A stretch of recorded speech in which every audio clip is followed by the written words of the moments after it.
अच्छा बच्चों मेरी बात सुनिएगा ध्यान से। लास्ट क्लास में हमने एक नया चैप्टर चालू किया, डिपॉजिट्स।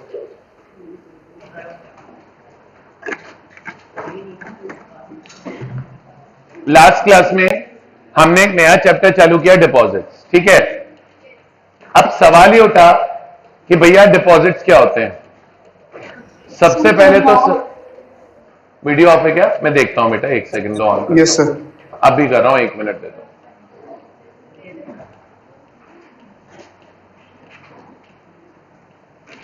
ठीक है, लास्ट क्लास में मैंने डिपॉजिट्स करके एक चैप्टर चालू कर दिया था आप लोगों को पढ़ाना।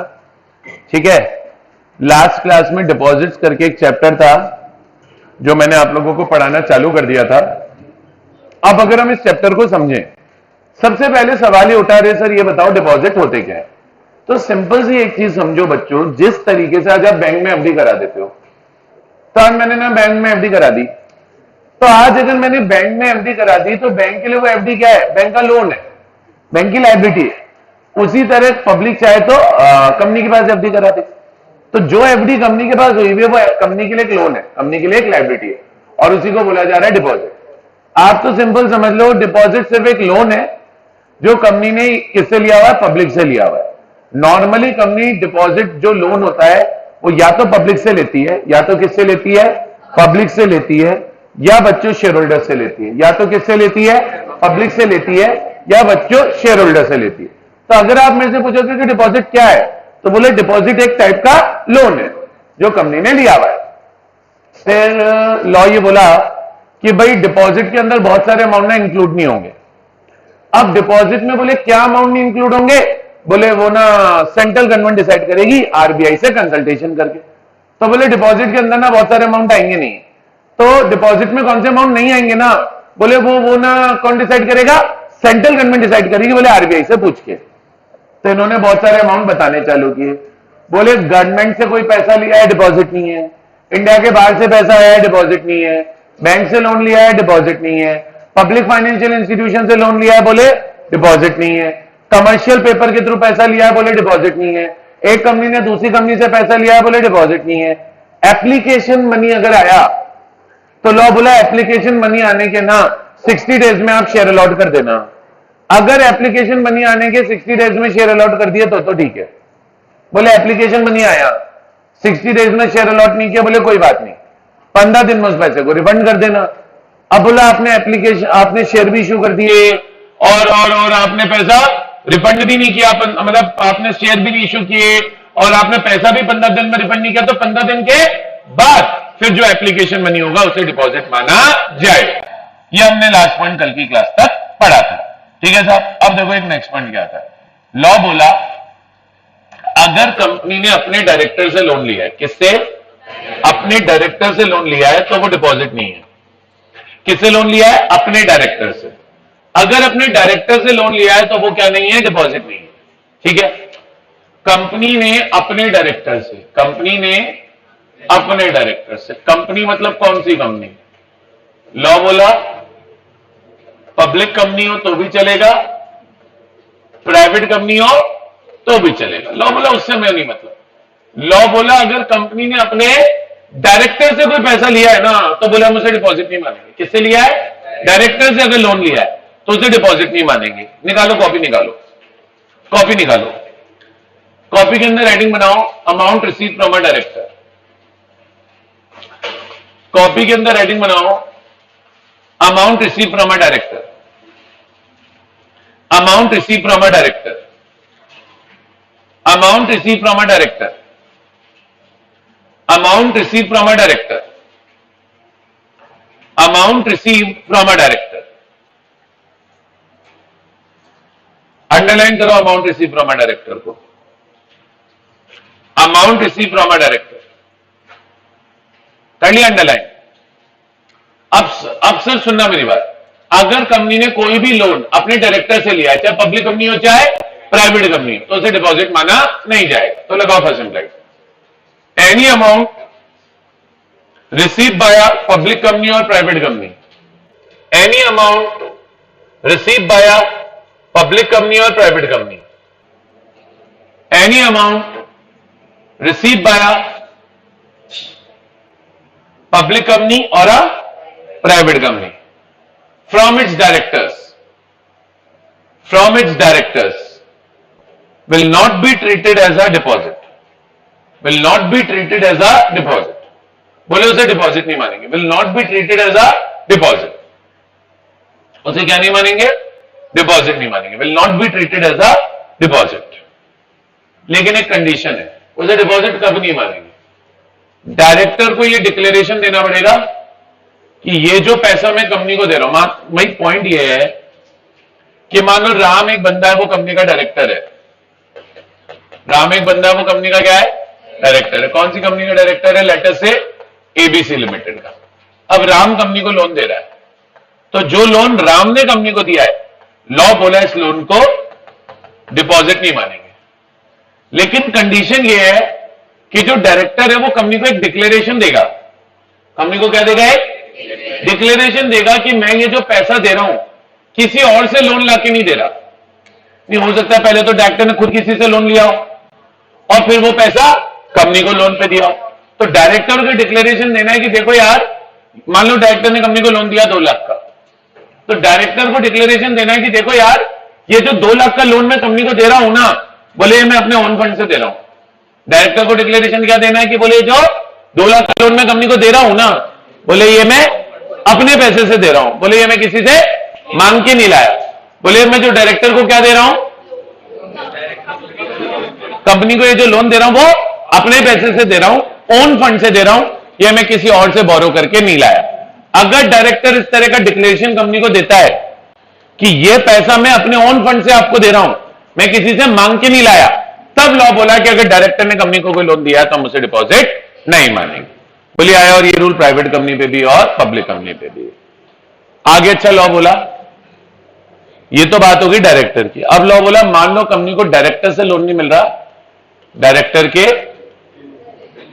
रिलेटिव से लोन मिल रहा है. डायरेक्टर के, तो बोला फिर ये देखना पड़ेगा कि कंपनी पब्लिक है या प्राइवेट है. बोले अगर प्राइवेट कंपनी है और प्राइवेट कंपनी को डायरेक्टर के रिलेटिव से लोन मिला है तो उसे डिपॉजिट माना नहीं जाएगा. लेकिन अगर पब्लिक कंपनी है और पब्लिक कंपनी को डायरेक्टर के रिलेटिव से लोन मिला है तो उसे डिपॉजिट माना जाएगा.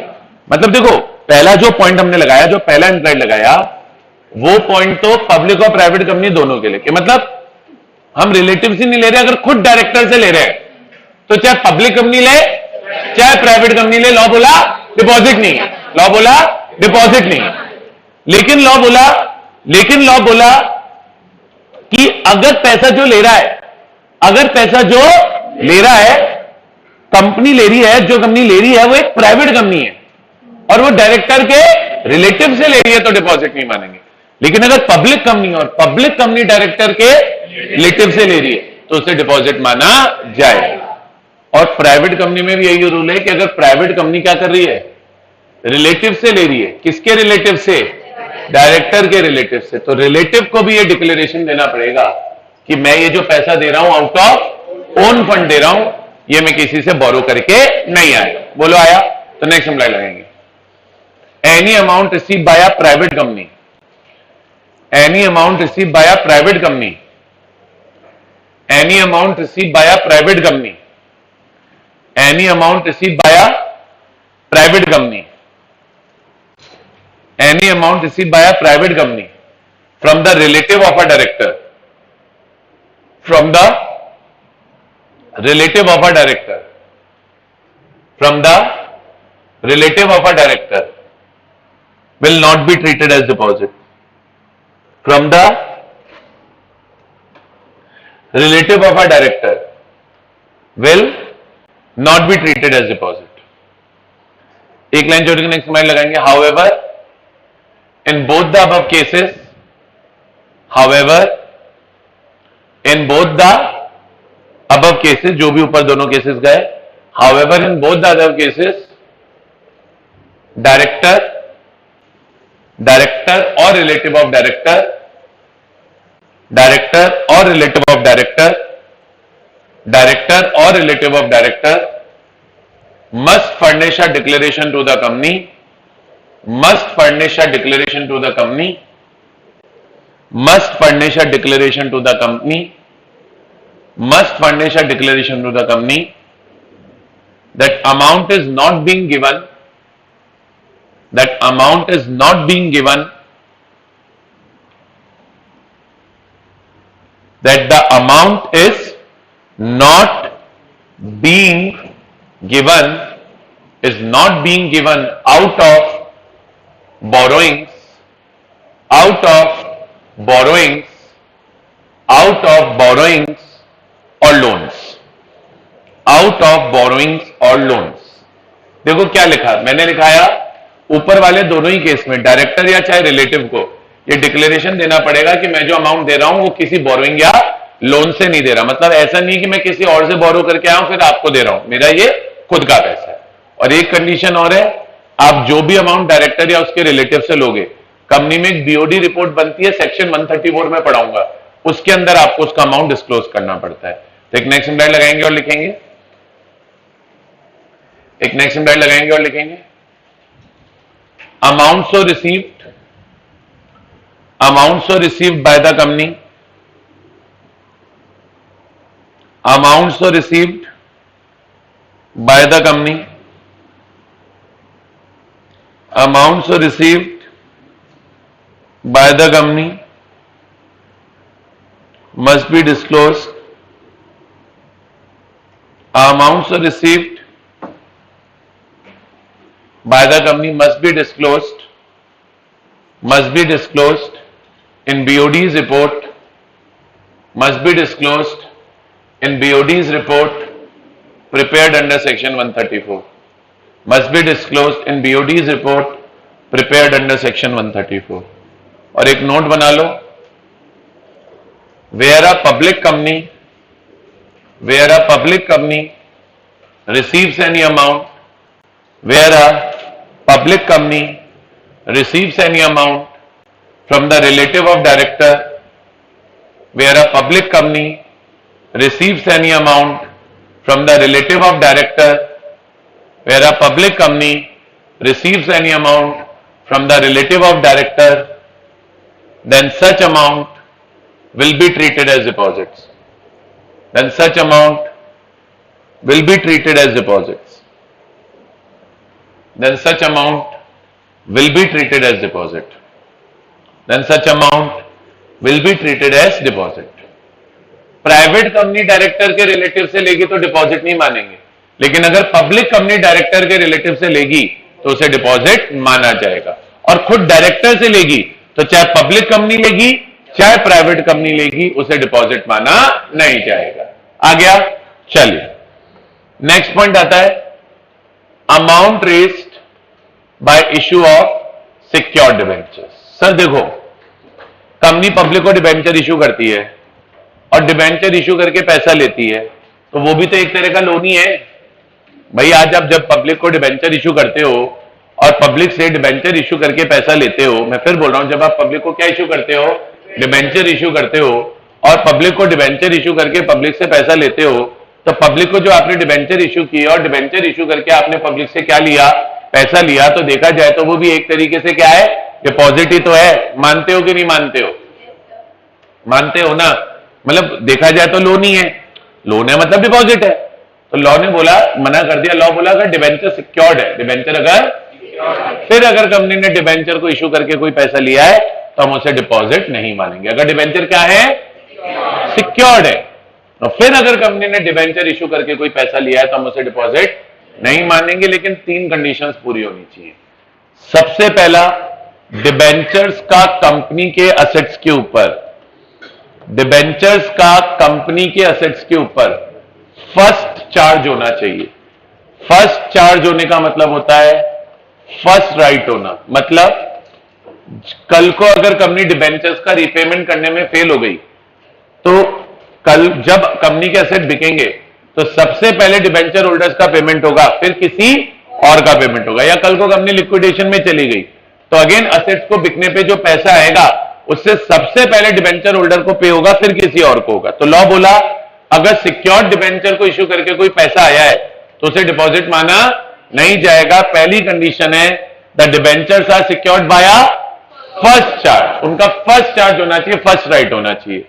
दूसरी कंडीशन है आपने जो असेट गिरवी रखा हो, शेड्यूल 3 में कंपनी के जितने असेट्स आते हैं, शेड्यूल 3 किसका है? कंपनी की बैलेंस शीट का है। तो बोले शेड्यूल 3 यानी कंपनी की बैलेंस शीट में जितने असेट्स आते हैं कोई भी गिरवी रख दो सिवाय इंटेंजिबल असेट के। सिवाय मतलब जो डिबेंचर सिक्योर्ड हो वो किसी भी असेट के अगेंस्ट सिक्योर्ड हो सकते हैं एक्सेप्ट इंटेंजिबल असेट्स। तो बोले the charge is created on any asset refer to in schedule 3 of the act excluding क्या? Intangible assets. क्लियर है क्या? और सबसे इंपॉर्टेंट पॉइंट, डिबेंचर्स का जो अमाउंट है वो असेट्स की मार्केट वैल्यू से ज्यादा नहीं होना चाहिए। मतलब अगर असेट जो गिरवी की उनकी मार्केट वैल्यू 20 लाख रुपए है तो जो डिबेंचर भी इशू है वो मैक्सिमम 20 लाख के ही होने चाहिए। या असेट की मार्केट वैल्यू अगर 50 लाख है तो जो डिबेंचर भी इशू है वो मैक्सिमम 50 लाख के होने चाहिए। Amount of such debenture exceed नहीं होना चाहिए, ज्यादा नहीं होना चाहिए। Does not exceed the market value of such assets, जो हम किससे निकलवाएंगे? As assessed by registered valuer. मतलब अगर रजिस्टर्ड वैल्यूअर बोलता है कि कंपनी के असेट्स की मार्केट वैल्यू 50 लाख है तो डिबेंचर्स का भी मैक्सिमम अमाउंट 50 लाख ही होगा, 50 लाख से ज्यादा नहीं होगा। ये 50 लाख उन असेट्स की बात हो रही है जो हमने मॉर्गेज की, जो हमने कंपनी के टोटल असेट्स की बात नहीं हो रही। जो असेट डिबेंचर के अगेंस्ट मॉर्गेज किए गए होंगे उनकी जो भी मार्केट वैल्यू होगी डिबेंचर्स उस अमाउंट से ज्यादा के नहीं हो सकते। बोलिए आ रहा है क्या? बोलो आ रहा है? आगे बढ़ते हैं। नेक्स्ट, अभी तो किसकी बात कर रहा था? अब बात कर रहा है कन्वर्टेबल डिबेंचर्स की। किसकी बात कर रहा है? सर लॉ बोला अगर कंपनी ने कन्वर्टेबल डिबेंचर्स इशू किए हैं। कन्वर्टेबल डिबेंचर तो आप सबको पता है क्या होते हैं। कन्वर्टेबल डिबेंचर वो डिबेंचर्स होते हैं जो एंड में कंपनी के इक्विटी शेयर्स में कन्वर्ट होंगे। तो लॉ बोला अगर कंपनी ने क्या इशू किए हैं? कन्वर्टेबल डिबेंचर इशू किए हैं। क्या इशू किए हैं? Convertible debenture. तो कन्वर्टेबल डिबेंचर इशू करके भी जो कंपनी ने लोन लिया है, जो अमाउंट लिया है, उसे डिपॉजिट नहीं मानेंगे। क्या इशू करके? कन्वर्टेबल डिबेंचर इशू करके भी कंपनी ने जो लोन लिया है, जो अमाउंट लिया है, उसे डिपॉजिट नहीं मानेंगे। लेकिन दो कंडीशन पूरी होनी चाहिए। सबसे पहली चीज, डिबेंचर होल्डर्स को कन्वर्जन कराने का ऑप्शन नहीं होना चाहिए कि उनकी मर्जी हुई तो कन्वर्ट करा लिया और मर्जी हुई तो कैश में रिडीम करा लिया। वो कंपल्सरीली कन्वर्टेबल होने चाहिए। मतलब वो डिबेंचर इक्विटी शेयर में कन्वर्ट होंगे ही होंगे। ये नहीं कि सामने वाले के पास ऑप्शन है। ऑप्शन भी होता है कि भाई तेरा मन हो तो कन्वर्ट करा लेना और तेरा मन हो तो कैश ले लेना। बोले ये ऑप्शन ही नहीं होना चाहिए। वो debenture compulsorily convertible into equity share होने चाहिए। वो debenture compulsorily convertible into equity share होने चाहिए, पहली कंडीशन। और दूसरी कंडीशन, जिस दिन डिबेंचर इशू हुए उसके 10 साल के अंदर अंदर उनका कन्वर्जन हो जाना चाहिए। तो अगर आपने 10 साल के अंदर अंदर कन्वर्जन कर लिया और वो debentures compulsorily convertible into equity share है, तो ऐसे डिबेंचर्स को इशू करके जो अमाउंट आपने रेस किया होगा उस अमाउंट को डिपॉजिट माना नहीं जाएगा। बोलिए आया क्या? तो any amount raised by issue of debentures if such debentures are compulsorily convertible into shares of the company and such conversion shall take place within 10 years। बोलिए आया कि नहीं आया? तो यहां पे बात हो गई सिक्योर्ड डिबेंचर्स की, यहां बात हो गई कन्वर्टेबल डिबेंचर्स की। तो अब आखिरी पॉइंट हो गया नॉन कन्वर्टेबल डिबेंचर्स का। यहां तक क्लियर है क्या? अब नॉन कन्वर्टेबल डिबेंचर में क्या रूल है मैं बता दूं। अगर कंपनी ने नॉन कन्वर्टेबल डिबेंचर इशू किए, नॉन कन्वर्टेबल एंड अनसिक्योर्ड, भाई सिक्योर्ड है तो यहां कवर हो ही गए और कन्वर्टेबल है तो यहां इशू कवर हो गए। तो बोले अगर कंपनी ने नॉन कन्वर्टेबल, नॉन सिक्योर्ड या अनसिक्योर्ड डिबेंचर इशू किए हैं और वो स्टॉक एक्सचेंज के ऊपर लिस्टेड है, स्टॉक एक्सचेंज के ऊपर, तो फिर उनके थ्रू भी जो अमाउंट रेज हुआ होगा उसे हम डिपॉजिट नहीं मानेंगे। लेकिन सपोज करो नॉन कन्वर्टेबल डिबेंचर और अनसिक्योर्ड डिबेंचर लिस्टेड नहीं है, फिर उनके थ्रू जो अमाउंट आएगा वो डिपॉजिट माना। भाई सिक्योर्ड डिबेंचर तो यहां कवर हो ही गए, कन्वर्टेबल डिबेंचर यहां कवर हो ही गए, तो आखिरी केस क्या बचा? नॉन कन्वर्टेबल अनसिक्योर्ड डिबेंचर्स का।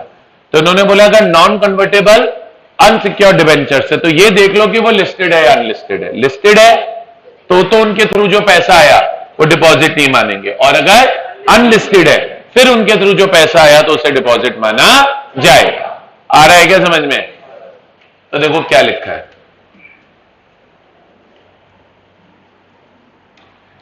Any amount raise by issue of non convertible debentures, non convertible debentures, और वो सिक्योर्ड भी नहीं है, लिखा हुआ है not constituting a charge on the assets of the company. लेकिन अगर वो क्या है, लिस्टेड है, listed on a recognised stock exchange as per applicable regulations made by SEBI, तो इनके थ्रू भी जो अमाउंट आएगा वो डिपॉजिट माना नहीं जाएगा। इस पेज के नीचे लिखना, if non convertible unsecured debentures, if non-convertible unsecured debentures, if non-convertible unsecured debentures, if non-convertible unsecured debentures, if non-convertible unsecured debentures, unsecured debentures are not listed on a stock exchange, are not listed on a stock exchange, are not listed on a stock exchange, are not listed on a stock exchange, then amount received through such debentures, then amount received through such debentures will be treated as deposit. Then amount received through such debentures will be treated as deposit. Then amount received through such deposit, through such debentures will be treated as deposits. बोलिए आया कि नहीं आया? हाँ बोलिए sir, ये director relative का point चल रहा है क्या, कैसे बताऊंगा उसमें उसका डाउट? यहां तक क्लियर है, आगे बढ़िए। नेक्स्ट, अब सर ये 4 पॉइंट है, चारों बहुत अच्छे हैं, 1 बाय 1 समझिएगा। सबसे पहला, कई बार कंपनी किसी एम्प्लॉय को नौकरी पे लगती है, तो सिर्फ इसलिए कि एम्प्लॉय बिना बताए नौकरी छोड़ के ना जाए या नौकरी करे तो नौकरी में कोई गलत काम ना करे। कई बार आप एम्प्लॉय से सिक्योरिटी डिपॉजिट लेते हैं, एम्प्लॉय को बोलते हैं कि भाई तू सिक्योरिटी डिपॉजिट दे दे, अमाउंट डिसाइड हो जाता है, मान लो 1 लाख रुपए, तो कंपनी एम्प्लॉय से सिक्योरिटी डिपॉजिट ले लेती है और उसे बोलती है कि जब तू नौकरी छोड़ के जाएगा तरीके से तो तुझे तेरा पैसा रिफंड कर देंगे।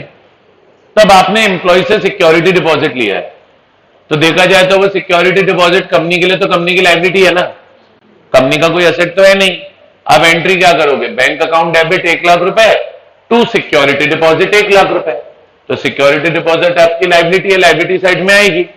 तो लॉ बोला अगर आपने किसी एम्प्लॉय को अपॉइंट किया कंपनी में और एम्प्लॉय को कंपनी में अपॉइंट करके कोई सिक्योरिटी डिपॉजिट एम्प्लॉय से ले लिया, लॉ बोला अगर आपने कोई एम्प्लॉय अपॉइंट किया कंपनी में और एम्प्लॉय को अपॉइंट करके एम्प्लॉय से क्या ले लिया, सिक्योरिटी डिपॉजिट ले लिया, और वो नॉन इंटरेस्ट बियरिंग डिपॉजिट है, मतलब आप एम्प्लॉय को उस डिपॉजिट पे कोई इंटरेस्ट अगर पे नहीं कर रहे हो, तो अगर आपने एम्प्लॉय को नौकरी पे रखा, एम्प्लॉय को नौकरी पे रख के उससे सिक्योरिटी डिपॉजिट लिया और उस सिक्योरिटी डिपॉजिट पे एम्प्लॉय को कोई इंटरेस्ट भी नहीं दे रहे हो, तो फिर अगर आपने एम्प्लॉय से कोई सिक्योरिटी डिपॉजिट लिया है तो बोले आपने जो एम्प्लॉय से सिक्योरिटी डिपॉजिट लिया है, बोले आपने एम्प्लॉय से जो सिक्योरिटी डिपॉजिट लिया है उसे हम डिपॉजिट नहीं मानेंगे एज पर दिस चैप्टर।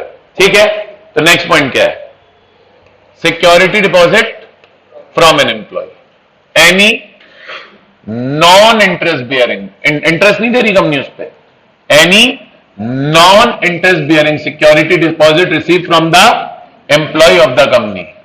लेकिन अब ये इंपॉर्टेंट पॉइंट है, सर वो जो एम्प्लॉय से डिपॉजिट लिया उसकी 1 साल की सैलरी से ज्यादा नहीं होना चाहिए। मतलब अगर एम्प्लॉय की 1 महीने की सैलरी 10,000 रुपए मान लो, तो उसकी 1 साल की सैलरी कितनी हो गई, 1,20,000, तो आप जो मैक्सिमम डिपॉजिट लोगे वो 1,20,000 लोगे। तो एक तो वो डिपॉजिट नॉन इंटरेस्ट बियरिंग हो, तो any non interest bearing security deposit receive from an employ of the company, और जो किसे एक्सीड नहीं कर रहा, not exceeding is annual salary. एक तो वो नॉन इंटरेस्ट बियरिंग हो और एम्प्लॉय की एनुअल सैलरी से ज्यादा ना हो। एनुअल का क्या मतलब होता है, एनुअल का मतलब होता है 1 ईयर, एनुअल का मतलब होता है 1 ईयर। तभी क्या बोल रहा है, any non interest bearing security deposit receive from employ of the company not exceeding his annual salary under a contract of employment with the company in the nature of non interest bearing security deposit. मतलब कुल मिला के employ से security deposit लिया है, वो non interest bearing है और एम्प्लॉय की 1 साल की सैलरी से ज्यादा नहीं है, तो उसे डिपॉजिट माना नहीं जाएगा। ठीक है, इस वाले पॉइंट में कोई डाउट है? सर ये सैलरी का कंप्यूटेशन होता है, बेस सैलरी नहीं होती है। ये प्रैक्टिकली अगर आप मेरे से पूछोगे तो सीटीसी होता है, कॉस्ट टू कंपनी। उसमें बेसिक सैलरी आ जाती है, बोनस कमीशन आ जाता है, प्रोविडेंट फंड आ जाता है, ग्रेच्युटी आ जाती है, अलाउंसेस आ जाते हैं, बोनस कमीशन आ जाता है, परक्विजिट्स आ जाते हैं, कंपनसेशन आ जाता है, लीव इनकैशमेंट आ जाता है। फिर सब ये मिला के जो टोटल अमाउंट बनता है ना, उसको अपन इसमें कंसिडर करते हैं। तो कभी भी बेस सैलरी नहीं आएगी। जब कभी बेस सैलरी आएगी तो कभी सैलरी नहीं लिखा होगा, वहां लिखा होगा बेसिक सैलरी। कभी भी सैलरी नहीं लिखा होगा, वहां हमेशा फिर बेसिक सैलरी लिखा होगा। ठीक है, चलिए आगे बढ़ते हैं। नेक्स्ट पॉइंट है amount held in trust. Amount held in trust को डिपॉजिट नहीं मानते। मेन क्वेश्चन ये आता है अमाउंट हेल्ड इन ट्रस्ट होता है क्या है? किसी और के बिहाफ पे हेल्ड किया गया मनी, पैसा मेरा नहीं, किसी और के बिहाफ पे।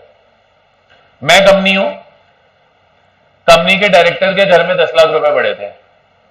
डायरेक्टर को लगा कहीं पैसे घर में चोरी ना हो जाए, तो कंपनी को रिक्वेस्ट करके कंपनी के लॉकर में रखवा दिया 10 लाख के, भाई आप 10 लाख रख लो, मैं 4-5 दिन के लिए आउट ऑफ इंडिया जा रहा हूं, जब वापस आऊंगा आपसे 10 लाख रुपए वापस ले लूंगा।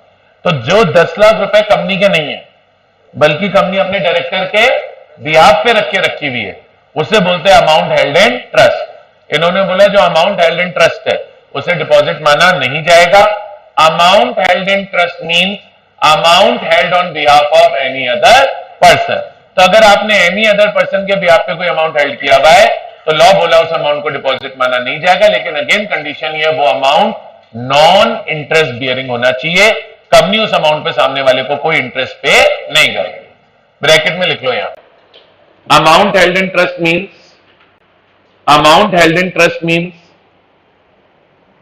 amount held in trust means amount held on behalf of any other person. Amount held in trust means amount held on behalf of any other person.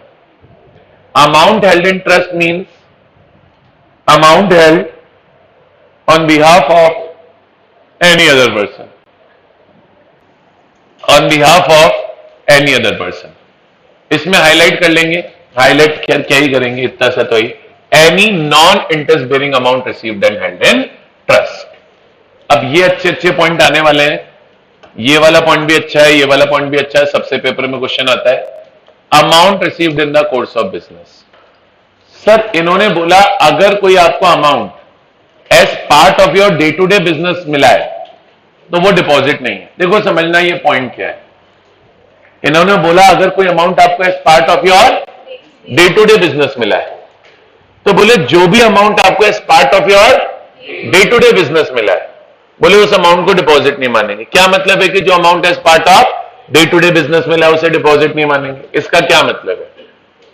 Sir इसका मतलब ये है जैसे कस्टमर को गुड्स सोल्ड करने थे या सर्विसेज सोल्ड करनी थी, तो आपने कस्टमर से क्या ले लिया? एडवांस ले लिया। तो बेटा एक बात बताओ, अगर आप कस्टमर से एडवांस ले रहे हो तो जब तक आप उसको गुड्स आप नहीं दे रहे हो या जब तक आप उसको सर्विस नहीं दे रहे हो, वो एडवांस आपके लिए तो लायबिलिटी है ना। आप जनरल एंट्री क्या बुक करोगे? मान लो कंपनी का एक कस्टमर है राम, राम से मान लो आपने 50,000 रुपए का एडवांस ले लिया, तो जनरल एंट्री क्या करोगे? बैंक अकाउंट डेबिट 50,000 रुपए टू एडवांस फ्रॉम राम 50,000 रुपए, और वो advance from Ram balance sheet में कहां दिखाओगे? लायबिलिटी साइड पे दिखाओगे। तो आज अगर आपने गुड्स या सर्विसेज के अगेंस्ट कस्टमर से कोई क्या ले लिया? एडवांस ले लिया, तो वो एडवांस भी देखा जाए तो आपकी तो लायबिलिटी है ना, तो बोले उस एडवांस को डिपॉजिट नहीं माना जाएगा। लेकिन ये कंडीशन है कि जिस दिन आपने एडवांस लिया, सामने वाले को उसके 365 डेज के अंदर अंदर गुड्स या सर्विस सप्लाई कर देना, और अगर गुड्स एंड सर्विस नहीं सप्लाई करते तो उसको पैसा रिफंड कर देना। पर सपोज करो आपने 365 डेज में गुड्स एंड सर्विस भी सप्लाई नहीं किए और 365 डेज में पैसा रिफंड भी नहीं किया, तो उसके बाद फिर उस अमाउंट को क्या मान लिया जाएगा? उसके बाद उस अमाउंट को डिपॉजिट मान लिया जाएगा। तो अगर आप मेरे से पूछोगे कि सर डिपॉजिट क्या है, आप अगर मेरे से पूछोगे कि डिपॉजिट क्या है, तो भैया डिपॉजिट ये तब बन रहा है जब 365 डेज के बाद आपने रिफंड भी नहीं किया और 365 डेज के बाद आपने गुड्स एंड सर्विस भी नहीं दी। अगर आप 365 डेज के अंदर अंदर गुड्स या सर्विस दे दो या नहीं दो तो रिफंड कर दो, तो फिर कोई दिक्कत नहीं है। तो लॉ बोला अगर कंपनी ने अपने कस्टमर से कोई बिजनेस एडवांस लिया और उसको 365 डेज के अंदर अंदर गुड्स एंड सर्विस सप्लाई कर दी, तो फिर वो जो एडवांस मनी आपने लिया है उसे डिपॉजिट माना नहीं जाएगा। ठीक है, लेकिन अब बेटा इसके अंदर एक पॉइंट तो ये, एक पॉइंट और है। कई बार होता है कंपनी जब किसी से कॉन्ट्रैक्ट बनाती है तो कॉन्ट्रैक्ट की परफॉर्मेंस की सेफ्टी के लिए सिक्योरिटी डिपॉजिट लेती है, वो भी इन कोर्स ऑफ बिजनेस ही माना जाता है।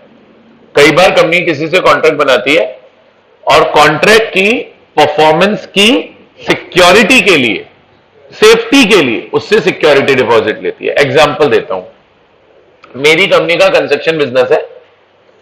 मेरी कंपनी ने मान लो हर्ष से कॉन्ट्रैक्ट बना लिया कि हम इससे 2000 बैग सीमेंट पे सप्लाई करेंगे, हम इससे 2000 बैग सीमेंट के खरीदेंगे, 2000 बैग ये हमें सीमेंट के सप्लाई करेगा।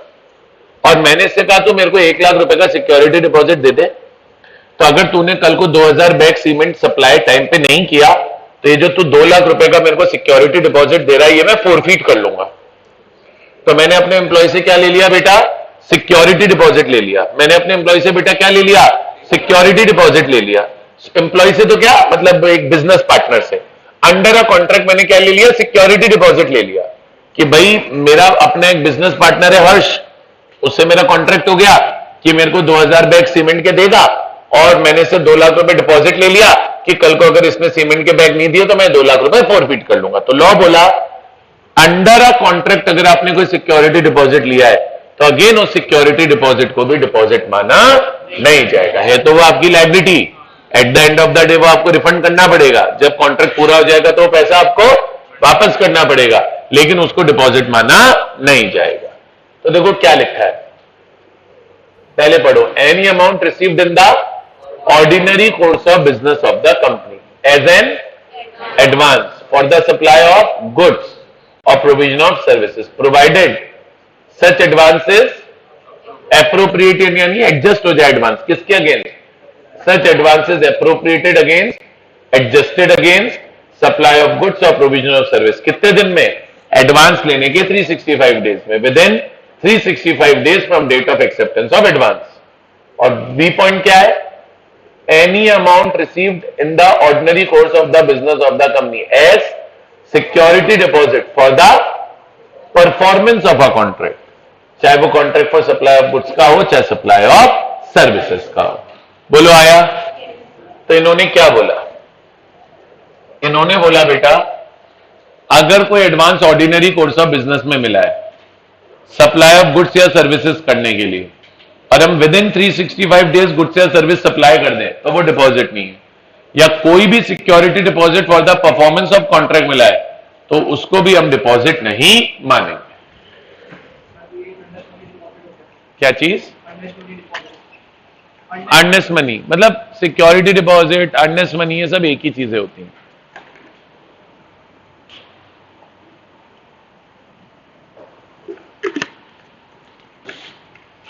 आगे आ जाओ, नेक्स्ट पॉइंट है amount receive as an advance against immovable property. Simple सा है, कुछ भी नहीं है। सर लॉ बोला आप किसी को कोई लैंड या बिल्डिंग बेच रहे हो, क्या बेच रहे हो, लैंड या बिल्डिंग। तो सर जब लैंड और बिल्डिंग बेचने की डील्स होती है तो बड़ी डील्स होती हैं, बड़े अमाउंट की डील्स होती है। तो आज जैसे आज मान लो मेरे और हर्ष के बीच में कॉन्ट्रैक्ट बन रहा है, मैं कंपनी हूं ए लिमिटेड, है ना। अब मेरे और हर्ष के बीच में कॉन्ट्रैक्ट बन रहा है कि मैं सिर्फ बिल्डिंग खरीदूंगा या मैं बेचूंगा इसको, जो भी कॉन्ट्रैक्ट बन रहा है एक्स वाई जेड, ठीक है। तो नॉर्मली क्या होता है, जो इमूवेबल प्रॉपर्टीज की डील होती है उसमें डील करते वक्त एक स्याही दी जाती है, स्याही बोलते हैं। स्याही माने एडवांस, एक एडवांस दिया जाता है, हिंदी में बोलोगे तो स्याही बोलते हैं, ठीक है। तो आज क्या हुआ, सपोज करो मैं कंपनी हूं, मैं अपनी एक जमीन हर्ष को बेच रहा हूं, डील वील सारी फाइनल हो गई, अब क्या पता आज डील करके कल मुकर जाए। तो मैंने कहा एक काम कर, 5 लाख रुपए की स्याही दे दे, 5 लाख रुपए की स्याही दे दे। तो इसने दे भी दी, बोले ठीक है भैया कोई दिक्कत नहीं। तो मैंने सिर्फ 5 लाख रुपए का एक तरीके से क्या ले लिया, एडवांस ले लिया for sale of immovable property. तो लॉ बोला अगर इमूवेबल प्रॉपर्टी को सेल करने के लिए आप कोई एडवांस मनी ले लेते हो। अगर किसको, कोई इमूवेबल प्रॉपर्टी को सेल करने के लिए आप क्या ले लेते हो, एडवांस मनी ले लेते हो। तो बोले इमूवेबल प्रॉपर्टी को सेल करने के लिए जो आपने एडवांस मनी लिया है, किसको, इमूवेबल प्रॉपर्टी को सेल करने के लिए जो आपने क्या लिया है, एडवांस मनी लिया है, उस एडवांस मनी को डिपॉजिट माना नहीं जाएगा। बोलिए आया। लेकिन लॉ बोला अगर बाद में किसी लीगल रीजन की वजह से डील कैंसिल हो गई और आप सामने वाले को प्रॉपर्टी नहीं बेच पाए, मान लो कंपनी का प्रॉपर्टी को लेकर किसी से डिस्प्यूट हो गया, तो कोर्ट का स्टे ऑर्डर आ गया कि भाई आप ये प्रॉपर्टी नहीं बेचोगे, तो लॉ बोला किसी भी रीजन से, किसी भी लीगल रीजन की वजह से अगर बाद में आप सामने वाले को प्रॉपर्टी नहीं बेच पाते हो, तो जो एडवांस आपने लिया वो रिफंडेबल हो जाएगा। तो बोले जब तक आप एडवांस रिफंड नहीं करोगे तब तक के लिए फिर वो डिपॉजिट है। मतलब नॉर्मल रूल तो ये है कि मैंने अगर इमूवेबल प्रॉपर्टी बेचने के लिए कोई एडवांस लिया हुआ है तो उसे डिपॉजिट माना नहीं जाएगा। लेकिन लॉ बोला किसी लीगल रीजन की वजह से मान लो डील कैंसिल हो गई और आप सामने वाले को प्रॉपर्टी नहीं बेच पाए तो एडवांस रिफंडेबल हो जाएगा। ऑब्वियस सी बात है आपको एडवांस रिफंड करना पड़ेगा। तो उस केस में जब तक आप एडवांस को रिफंड नहीं करोगे तब तक के लिए फिर उसको डिपॉजिट माना जाएगा। फिर समझा रहा हूं, मैं किसी को इमूवेबल प्रॉपर्टी बेच रहा हूं, इमूवेबल प्रॉपर्टी के अगेंस्ट मैंने उससे क्या ले लिया, एडवांस ले लिया। तो जब तक वो एडवांस में क्या नहीं करूंगा, नॉर्मल में तो वो एडवांस डिपॉजिट नहीं है, नॉर्मल में तो एडवांस डिपॉजिट नहीं, लेकिन कल को किसी लीगल रीजन की वजह से डील कैंसिल हो गई तो एडवांस रिफंडेबल हो जाएगा। तो रिफंड कर दिया तब तक तो ठीक है, पर जब तक रिफंड नहीं कर रहे तब तक के लिए फिर उस अमाउंट को डिपॉजिट मान लिया जाएगा। आया।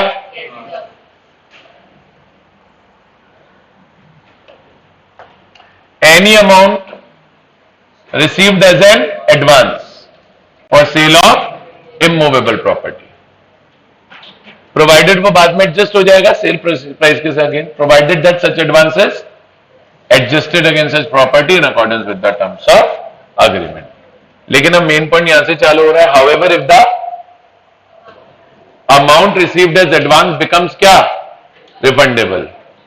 रिफंडेबल हो गया, क्यों रिफंडेबल हो गया, due to the reason that company accepting money के पास क्या नहीं थी, does not have necessary permission और अप्रूवल। मतलब उसके पास परमिशन ही नहीं थी उस प्रॉपर्टी को बेचने की, अप्रूवल ही नहीं थी। क्यों नहीं थी परमिशन या अप्रूवल बेचने की, आ गया होगा कोर्ट का कोई स्टे ऑर्डर वगैरह, डिस्प्यूटेड प्रॉपर्टी होगी तभी नहीं बेच सकते आप, वरना तो क्या है। तो लॉ बोला however if the amount received as advance becomes refundable. Refundable क्यों हो गया, due to the reason that company accepting money does not have any necessary permission और approval wherever required to deal in the property for which the money is taken, then the amount received shall be deemed to be a deposit. मतलब normal rule ये है immovable property के against अगर advance लोगे तो वो deposit नहीं है, लेकिन अगर वो एडवांस रिफंडेबल हो गया क्योंकि आपको उस प्रॉपर्टी को बेचने की परमिशन ही नहीं थी तो फिर उस एडवांस को डिपॉजिट माना जाएगा। आ गया होगा वो समझ में, कोई डाउट है इस वाले पॉइंट में।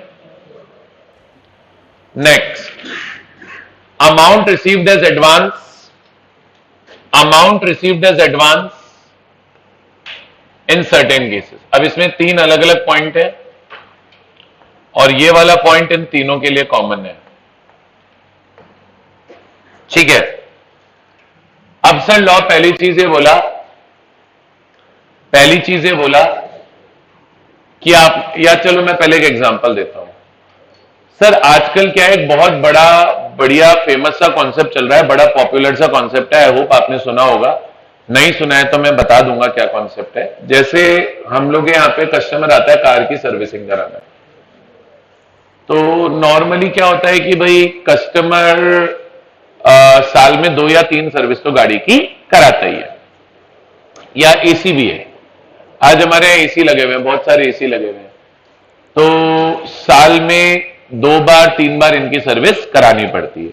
नॉर्मली अप्रैल से एसी चलने चालू हो जाते हैं, अप्रैल मार्च लास्ट वीक, और आराम से अक्टूबर तक, दिवाली तक चलते हैं। तो 2 से 3 बार इनकी सर्विस करानी पड़ती है क्योंकि दिन में 10-10, 12-12 घंटे ये चलते हैं। तो आजकल क्या होता है भाई, अब बंदा आएगा एसी की सर्विस करने या कार की सर्विसिंग कराने आप जाओगे तो हर बार जाओगे, हर बार पैसे देने पड़ेंगे। तो आजकल एक कॉन्सेप्ट बड़ा पॉपुलर हो गया है एएमसी, एनुअल मेंटेनेंस कॉन्ट्रैक्ट। इस पॉइंट का बेस्ट एग्जांपल ही एएमसी है। इस पॉइंट का बेस्ट एग्जांपल ही क्या है? एएमसी है। लॉ बोला आज मान लो कंपनी ने किसी को एनुअल मेंटेनेंस कॉन्ट्रैक्ट बेचा, एएमसी बेची। मान लो मैंने इसको एक एएमसी बेची 3 साल की, 3 साल की एएमसी मान लो 30,000 में बेच दी। तो इसका मतलब यह है कि अब अगले 3 साल तक अगर जो भी प्रोडक्ट की एएमसी होगी, मान लो गाड़ी की एएमसी है, मान लो मैंने 30,000 रुपए की 3 साल की इसको गाड़ी की एएमसी बेच दी, तो अब अगले 3 साल में अगर इसकी गाड़ी में कोई भी सर्विसिंग या रिपेयर का काम होगा तो मैं बिना चार्जेस के इसको करके दूंगा। तो ऐसे करके मैंने 3 साल की एएमसी इसको बेच दी। अब लॉजिकली सोचो, कंपनी ने 3 साल में की इसको एएमसी बेची है 30,000 रुपए लेके, तो क्या ये पूरे 30,000 रुपए कंपनी इस साल की इनकम में बुक कर पाएगी? नहीं। सर ये कॉन्ट्रैक्ट कितने साल का है? 3 साल। तो 30,000 रुपए भी कितने साल में अक्रू होंगे? 3 साल। तो 10 साल इस बार रिकॉर्ड करूंगा, 10,000 अगली बार और 10,000 उसके अगली बार। अग्रीड हो? तो देखा जाए तो 30,000 रुपए में 10,000 इस साल का है, 20,000 तो आगे का है, तो वो 20,000 एडवांस ही तो हो गया। तो अब लॉ यही बोला कि अगर इस तरीके के कोई लॉन्ग टर्म के कॉन्ट्रैक्ट्स आपने किए हैं, कोई एनुअल मेंटेनेंस कॉन्ट्रैक्ट आपने किए हैं, और उस एनुअल मेंटेनेंस कॉन्ट्रैक्ट में अगर आपने कोई अमाउंट लिया है तो उसे डिपॉजिट माना नहीं जाएगा। लेकिन कंडीशन ये है कि जो एनुअल मेंटेनेंस कॉन्ट्रैक्ट का टेन्योर है, पीरियड है, मैक्सिमम 5 इयर्स होना चाहिए, 5 इयर्स से ज्यादा नहीं होना चाहिए। समझ में आया?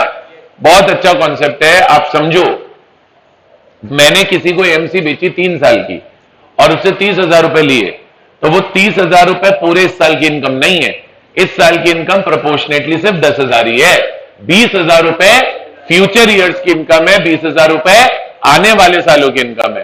तो लॉ बोला अगर आपने किसी को एएमसी बेची, लॉ बोला अगर आपने किसी को एएमसी बेची और एएमसी को बेच के उससे पैसा लिया, तो आपने जिसको एएमसी बेची है और उसको एएमसी बेच के पैसा लिया है, तो एएमसी बेच के जो आपने पैसा लिया है उस पैसे को डिपॉजिट माना नहीं जाएगा। एएमसी बेच के जो आपने पैसा लिया है उस पैसे को डिपॉजिट माना नहीं जाएगा अगर एएमसी का पीरियड 5 साल से ज्यादा नहीं है तो।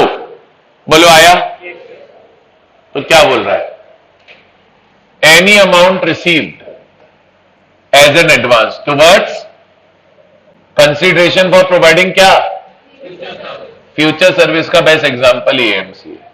लिखा हुआ है आगे, providing future service in the form of या तो कोई वारंटी, जैसे आज गाड़ियों पे एक्सटेंडेड वारंटी लेते हैं हम, तो जैसे मैंने 5 साल की गाड़ी पे वारंटी ली, उसके कंपनी को 5 लाख रुपए दिए, तो कंपनी 1 लाख रुपए इस साल बुक करेगी, 1 लाख अगले साल और 1 लाख अगले साल। तो future services in the form of warranty और maintenance contract as per written agreement. If the period for providing such services does not exceed the period, जो उस बिजनेस में या तो नॉर्मली चलता हो, period prevalent as per common business practice या 5 साल, basically whichever is less है। मान लो किसी बिजनेस में 5 साल का टेन्योर ही ना चलता हो, वहां पे नॉर्मली एएमसी का टेन्योर 3 साल ही चलता हो, तो 3 साल और 5 साल विच एवर इज लेस, 3 साल के अंदर अंदर पैसा आना चाहिए। क्लियर है क्या? अरे बोलो आया?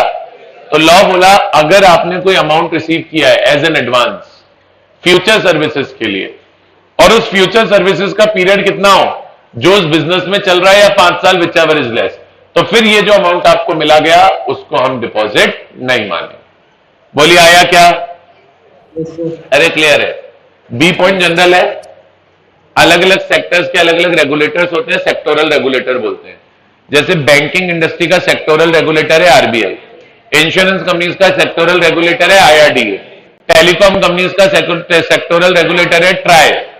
तो आज बोले सेक्टोरल रेगुलेटर ने अगर किसी अमाउंट को नोटिफाई कर दिया कि बोले से डिपॉजिट नहीं मानना है, तो बात खत्म, उस अमाउंट को डिपॉजिट नहीं मानना है, उससे ज्यादा माथा नहीं लगाना।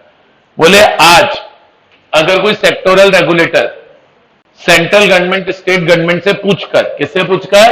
सेंट्रल गवर्नमेंट स्टेट गवर्नमेंट से पूछकर किसी अमाउंट को नोटिफाई कर देता है कि फलाने अमाउंट को डिपॉजिट नहीं मानना, तो बात खत्म, उस फलाने अमाउंट को डिपॉजिट नहीं मानना, उससे ज्यादा दिमाग लगाने की जरूरत है। तो any amount received as an advance, and जो किसने अलाउ किया है? Allowed by any sectoral regulator या in accordance with directions of CGSG मिला है, तो उसे डिपॉजिट माना नहीं जाएगा। साइड में लिख लो, sectoral regulators are RBI, IRDA, TRAI. TRAI की spelling TRAI। Sectoral regulators are RBI, SEBI, TRAI. RBI, IRDA, TRAI. और भी होते हैं, मैंने तो 3 एग्जांपल लिखा है। ये सब सेक्टोरल रेगुलेटर्स हैं। ठीक है, यहां तक क्लियर है? अच्छा, और लास्ट है बेटा, मैगजीन कंपनीज मैगजीन बेचती हैं, तो वो कई बार मैगजीन का एनुअल सब्सक्रिप्शन दे देती हैं, या न्यूज़पेपर बेचते हैं तो वो न्यूज़पेपर का एनुअल सब्सक्रिप्शन दे देते हैं और पूरा पैसा एडवांस ले लेते हैं। तो बोले जो न्यूज़पेपर्स एंड मैगजीन्स के सेलर हैं, अगर उन्होंने न्यूज़पेपर और मैगजीन को बेचकर कोई एडवांस लिया है तो उस एडवांस मनी को आपके लिए डिपॉजिट माना नहीं जाएगा। आज मान लो मैं हिंदुस्तान टाइम्स हूं, हिंदुस्तान टाइम्स ने मान लो 2 साल का न्यूज़पेपर का सब्सक्रिप्शन बेच दिया इसे, और इससे 5,000 रुपए ले लिए, तो 5,000 रुपए हिंदुस्तान टाइम्स के लिए डिपॉजिट नहीं है। अगर आपने किसी को किसी भी न्यूज़पेपर या मैगजीन का सब्सक्रिप्शन बेचा और उसके अगेंस्ट क्या लिया, एडवांस, तो उस एडवांस को डिपॉजिट माना नहीं जाएगा। तो यहां पे वर्ड न्यूज़पेपर और मैगजीन ये लोग यूज नहीं करते हैं, यहां पे ये लोग वर्ड यूज करते हैं पब्लिकेशन। पब्लिकेशन के अंदर 2 ही चीजें आती हैं, एक न्यूज़पेपर्स और दूसरा मैगजीन्स। तो क्या लिखा हुआ है, any amount received as an advance, किसके लिए, फॉर सब्सक्रिप्शन टुवर्ड्स पब्लिकेशन। ये पब्लिकेशन आजकल प्रिंट या ऑनलाइन जैसे मिल सकती है, उसे भी डिपॉजिट माना नहीं जाएगा। क्लियर है? लेकिन लॉ बोला है किसी भी कारण से अगर ये अमाउंट रिफंडेबल हो गए, मान लो मेरी एमसी कैंसिल हो गई, मान लो मैंने इसको एमसी बेची थी, किसी कारण से एमसी कैंसिल हो गई, तो मुझे इसे पैसा रिफंड करना पड़ेगा। तो लॉ बोला 15 दिन के अंदर अंदर पैसा रिफंड कर देना। बोले किसी भी कारण से अगर ये 3 अमाउंट रिफंडेबल हुए तो 15 दिन के अंदर अंदर रिफंड कर देना। 15 दिन में रिफंड नहीं किए तो 15 दिन के बाद इन अमाउंट्स को क्या मान लिया जाएगा, डिपॉजिट मान लिया जाएगा। तो क्या लिखा है, however the amount received as advance shall be deemed to be deposit, 15 दिन के बाद मानेंगे, on the expiry of 15 days from the date of such money becomes due for refund. मतलब अगर ये पैसा रिफंड हो गया, अगर ये पैसा ड्यू हो गया रिफंड के लिए, तो 15 दिन में रिफंड करना है, और 15 दिन में अगर रिफंड नहीं हुआ तो 15 दिन के एक्सपायरी के बाद these amounts will be deemed to be deposits. बोलिए आया कि नहीं आया? Very good.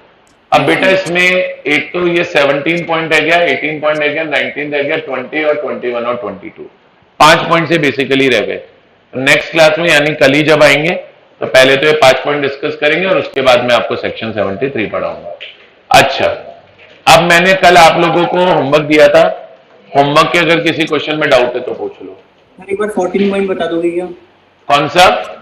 14 का ए वाला सर। बताओ क्या नहीं समझ में आया? सर ये मेरे सर नहीं आया सर, मुझे समझ में सर ये वाला। क्या नहीं आया? तो यही तो पूछ रहा हूँ सर, ये स्टार्टिंग से ही नहीं आया सर, प्लीज इसको बताओ। अच्छा, मैंने क्या क्या बताया था वो बताओ इसमें। सर इसमें आपने बताया था कि ऑर्डिनरी कोर्स में जो देखो सिंपल है, ऐसे मत समझो। मान लो मैं एक कंपनी हूं, आप मेरे कस्टमर हो, मान लो मैं आपको टीवी बेच रहा हूं, तो आप मेरे को टीवी के अगेंस्ट एडवांस दोगे कि नहीं दोगे? हाँ दूंगा। तो लॉ यही बोल रहा है कि आपने अगर किसी को गुड्स बेचने हैं या सर्विसेज बेचनी है, तो गुड्स या सर्विसेज के अगेंस्ट आपने अगर कोई एडवांस लिया है तो उसे डिपॉजिट नहीं मानेंगे। लेकिन कंडीशन इतनी सी है कि जिस दिन मैं आपको एडवांस लूं उसके 365 दिन, बेसिकली 1 साल होता है, तो 365 दिन के अंदर या तो मैं आपको गुड्स सप्लाई कर दूं या सर्विस सप्लाई कर दूं। अगर 365 डेज के अंदर अंदर मैंने आपको गुड्स या सर्विस सप्लाई नहीं करी तो फिर उस अमाउंट को डिपॉजिट मानेंगे। बताओ ईशान, समझे? Okay sir, okay. पक्का समझ गए? यस सर, समझ गया। चलिए, होमवर्क में कोई और डाउट है? हाँ मोहित, आप बताइए डायरेक्टर वाले पॉइंट में क्या पूछ रहे थे? ज्वाइंट लोन नहीं होगा उस केस में, पॉसिबल ही नहीं है। और आप ज्वाइंट लोन लोगे तो फिर वो गलत हो जाएगा, क्योंकि जैसे वहां पे रिलेटिव का नाम आ गया, पब्लिक कंपनी के केस में हम बोल रहे हैं, तो फिर वो डिपॉजिट बन जाएगा। ज्वाइंट लोन से कोई फर्क नहीं पड़ेगा, क्योंकि आपने जैसे ही वहां पे रिलेटिव डाला कॉन्ट्रावेंशन हो गया, तो that amount becomes deposit. Public में, प्राइवेट में तो खैर कोई फर्क ही नहीं पड़ेगा, बट पब्लिक में फिर वो पूरा ही अमाउंट डिपॉजिट बनेगा। So there is no point making a joint loan. It's better that you make a separate loan, ताकि एटलीस्ट डायरेक्टर वाला अमाउंट तो डिपॉजिट ना बने। क्योंकि डिपॉजिट बन जाएगा तो दिक्कत ये है कि डिपॉजिट की लीगल रिक्वायरमेंट बहुत सारी है, तो फिर उन लीगल रिक्वायरमेंट्स आपको कंप्लाई करना पड़ेगा, क्या मतलब है, ठीक है। डिपॉजिट पे इंटरेस्ट वगैरह भी देना पड़ता ऑब्वियसली कोई यार बैंक, मैंने क्या बोला, जिस तरह आप बैंक में एफडी कराते हो वैसे कंपनी के पास एफडी, कोई बेवकूफ है क्या अपना पैसा फ्री में किसी को देगा, तो ऑब्वियसली इंटरेस्ट मिलेगा, बल्कि हम रेट्स भी पढ़ेंगे इंटरेस्ट किस रेट से मिलेगा। एनीथिंग एल्स सेक्शन 73 में आ जाएगा, कल पढ़ा दूंगा। और कोई क्वेरी किसी की, होमवर्क में तो कोई क्वेरी आई नहीं, चलिए।